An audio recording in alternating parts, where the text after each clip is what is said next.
Comment se libérer de ces blessures d'enfance?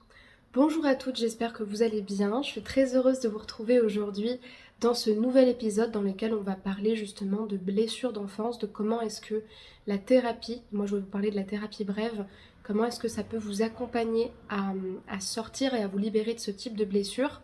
Je vous retrouve d'ailleurs dans un cadre un petit peu différent que d'habitude. J'avais envie de me poser avec vous, de vous faire quelque chose d'un petit peu plus long, d'un petit peu plus profond aussi, de moins vous distraire avec tous les éléments qu'on peut voir dans le cabinet, et puis de vous parler vraiment, sincèrement, peut-être plus posément de ce sujet important. Pour les personnes qui ne me connaissent pas, je me présente, je m'appelle Chloé Mercart, je suis coach certifiée, maître praticienne en programmation neurolinguistique, en hypnose également, et puis praticienne aussi en DNR, en constellation familiale. Bref, je pratique la thérapie brève depuis bientôt 5 ans maintenant pour accompagner les femmes à sortir de la dépendance affective et à avoir des relations plus saines, plus belles, avoir une meilleure estime d'elles-mêmes. D'ailleurs, si vous n'êtes pas encore abonné à la chaîne YouTube, je vous invite à le faire maintenant en cliquant sur le bouton rouge s'abonner. Pareil pour les personnes qui nous écoutent via le podcast Spotify et à bien activer la cloche des notifications pour recevoir toutes les prochaines notifications des épisodes qui sortiront. D'ailleurs, je ne sais pas si vous êtes au courant, mais une nouvelle formation offerte est disponible. Elle s'appelle « Les 3 axes de travail thérapeutique à renforcer pour sortir des schémas de dépendance en amour ». Et donc c'est une formation qui vous aide en vous expliquant comment des outils de thérapie brève peuvent vous aider à sortir de ces schémas de dépendance. Donc pour pouvoir intégrer cette formation offerte-là, la télécharger, il vous suffit d'aller dans la description de cette vidéo, de cet épisode, même du podcast, de cliquer sur le deuxième lien et vous aurez juste à rentrer votre nom, prénom, votre adresse mail et vous recevrez directement cette formation par mail. D'ailleurs, je vais tout de suite commencer avec le sujet de la vidéo, mais je voulais juste vous dire de bien rester jusqu'à la fin parce que vous avez une information importante durant cette semaine uniquement à la fin de cet épisode. Donc, pour vous parler des blessures d'enfance, j'avais envie de vous donner un exemple, en fait, de vous imaginer les choses. Je trouve que c'est plus simple en me basant sur une sorte de métaphore que j'ai construite, issue en réalité de plusieurs accompagnements. J'ai donné un prénom, j'ai inventé une histoire qui correspondait à des cas que j'ai pu accompagner, pour justement que vous compreniez mieux le processus par lequel on peut accompagner une personne à s'en libérer. Donc c'est le cas justement de Sandrine, 52 ans, qui vient me voir en cabinet, alors que ce soit cabinet physique ou cabinet en distanciel comme vous le savez, en me disant ben voilà, j'ai été abandonnée par ma mère avec mes frères et sœurs quand j'étais petite. C'est une femme qui a reçu peu d'amour et qui a passé sa vie entière à rechercher des marques d'affection.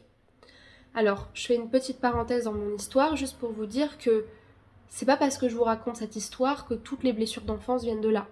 C'est vraiment pour vous imaginer dans quel type de contexte ça peut venir. D'accord ? On n'est pas obligé d'avoir été abandonné, des fois on a été abusé, des fois on a été violé, des fois on a juste été dans une famille chaotique, des fois c'est des choses qu'on a vécues quand on était plus grand.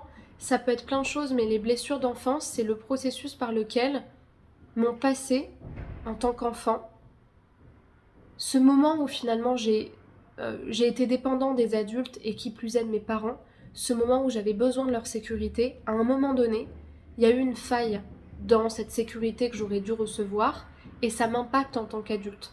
C'est-à-dire que, en fait, je ne suis pas libérée de mon passé. Et je vous parle de ça parce que souvent, c'est des personnes qui, quand elles vous parlent, même des années après, sont encore dans leur histoire passée. En fait, elles sont associées à leur passé. Elles n'arrivent pas à en sortir. Et donc, la question rhétorique que je pose à ce moment-là, c'est donc une femme qui vient me voir parce que voilà, elle a reçu peu d'amour et qu'elle passe sa vie à chercher des marques d'affection et donc elle vient me voir dans son présent parce qu'elle souffre de dépendance affective. Est-ce qu'on peut la blâmer pour ça ? Est-ce que c'est utile de minimiser à ce moment-là la responsabilité de ses parents en lui disant que eux aussi avaient des blessures et qu'ils ont fait comme ils ont pu ? Non, c'est pas utile. Car un enfant, c'est sacré et que cet enfant, il a une dignité et qu'en tant qu'enfant, il a besoin de l'amour de ses parents pour grandir et qu'il est de leur devoir moral de le lui donner. Est-ce que c'est pour autant utile de travailler des années durant, des semaines durant, à lui faire répéter en fait tous ces manques? Je pense notamment à des retours de clientes qui me disent avant de venir vous voir, j'ai déjà fait une psychothérapie, mais finalement, ça m'a pas aidé. Alors, je dis pas que ça n'aide personne, encore une fois, mais il y a certaines personnes que ça n'aide pas parce que en leur faisant reparler encore et encore et encore de leur répétition du passé, sans en sortir, ça les aide pas justement à se défocaliser et à se désassocier de leur passé. Donc ça l'enfonce encore plus dans quelque chose qu'elle se répète déjà à elle-même depuis des années, et ça l'enferme aussi dans l'idée que son destin est scellé depuis son enfance. C'est vrai que, et moi la première, quand je vous parle de sécurité émotionnelle, quand je vous parle de dépendance affective, et c'est une réalité, quand on fait des études ou qu'on fait des recherches sur les liens d'attachement, la dépendance, la sécurité en tant qu'adulte, les ressources, même les psychopathologies, très souvent, ce qui va expliquer le fait qu'un adulte va mal, que quelqu'un souffre, c'est souvent son enfance. C'est dans quelle famille elle a grandi, quels ont été les manquements qu'il a subis, les traumatismes qu'il a subis, ça explique beaucoup de choses. C'est pas pour rien que, c'est pas tout le temps le cas, mais souvent, dans les traumatismes lourds, les psychopathologies lourdes, même les perversions les plus importantes, il y a eu souvent de la maltraitance. Et c'est le cas aussi pour les personnes qui souffrent de dépendance affective. Là, je fais une généralité, mais c'est souvent des choses qu'on retrouve dans le passé de la personne. Que ça a été voulu d'ailleurs, ou que ça a été pas voulu, involontaire. Donc, ce qui est utile ici, c'est de permettre aux personnes qui en souffrent de s'autoriser à se libérer de l'impact de ces blessures dans leur vie adulte. Cette toute petite phrase, elle peut paraître de rien, elle peut paraître logique, et d'ailleurs on en a conscience, quand les personnes viennent nous voir, les personnes elles sont pas bêtes, elles le savent très bien, elles viennent voir quelqu'un parce qu'elles-mêmes n'arrivent pas à se libérer de l'impact de leurs blessures d'enfance. Mais d'une manière ou d'une autre, elles savent très bien que le but dans la thérapie, ça va être de pouvoir se libérer de leur impact. Ça va être comme par exemple les enfants qui ont eu une famille très chaotique, qui ont manqué de certaines choses et qui ressentent de la colère envers leurs parents. Moi, ça a été mon cas. Je pense même à l'heure actuelle où je vous en parle, ça peut encore être le cas. Et tout le travail de thérapie, ça va être aussi de s'autoriser à se libérer de ça. Et c'est pas facile parce qu'on s'est construit par rapport à ça. Et puis encore une fois, c'est un petit peu comme... Bon là, je vais prendre l'exemple d'un film qui est sorti il y a quelques mois, qui a été vu et revu. L'histoire par exemple du comte de Monte Cristo. Alors là, ça n'a rien à voir, c'est l'histoire d'une trahison, mais si on prend la métaphore, il s'est passé quelque chose dans le passé. Cette personne-là, elle a été bloquée pendant des années à cause de ça, ça l'a empêchée de faire plein de choses. Donc le jour où elle grandit et où elle veut changer les choses, qui correspond à l'âge adulte, la personne parfois elle se bat pendant des années pour cette vengeance-là, en essayant vainement à ce moment-là, par la résistance, par le fait de ne pas justement être dans le présent, par le fait de ne pas construire sa vie, par le fait d'être en guerre contre ses parents ou de couper les liens, par le fait de rejouer certaines choses, ce qu'on appelle la compulsion de répétition, ça a été dit et modélisé par Freud et puis ensuite par René Roussillon avec le terme de compulsion à l'intégration, pour décrire le fait que les schémas qu'on répète tout à fait inconsciemment, ce sont des tentatives de personnes qui, à un niveau, ont eu des traumas qu'elles n'ont pas pu intégrer et qu'elles essayent en vain, par des répétitions incessantes, comme la dépendance affective, d'intégrer cette chose-là. Donc, c'est vraiment ce mécanisme-là et c'est vraiment ce qu'on tente de faire dans le travail thérapeutique, c'est d'une manière ou d'une autre, par la psychothérapie, par l'analyse, moi avec des outils de thérapie brève, de permettre à la personne de se libérer de quelque chose qu'elle ne pourra jamais changer en fait. Et pour certaines personnes, ça va être accepté, pour certaines personnes, ça va être pardonné, pour d'autres, ça va être lâcher prise, pour d'autres, ça va être se libérer, ça dépend tout ce qu'on met derrière, se détacher, aller de l'avant, mais le changement dont la personne elle a besoin à ce moment-là, c'est ça. Parce que finalement, et ça on le voit aussi en constellation familiale, moi je l'ai vécu, remettre la personne dans des problématiques qu'elle ne peut pas régler avec ses parents, c'est en fait la condamner à la répétition. Et c'est pour ça que moi, par exemple, quand j'ai fait moi-même une constellation familiale pour moi, donc j'avais un animateur et des représentants, l'animatrice qui m'a fait ma constellation, elle m'a pas du tout remis dans mes problèmes avec mes parents. Parce qu'elle savait très bien que si on répétait le même scénario, les systèmes reprennent tout le temps le même rôle, qui ne va pas depuis des années.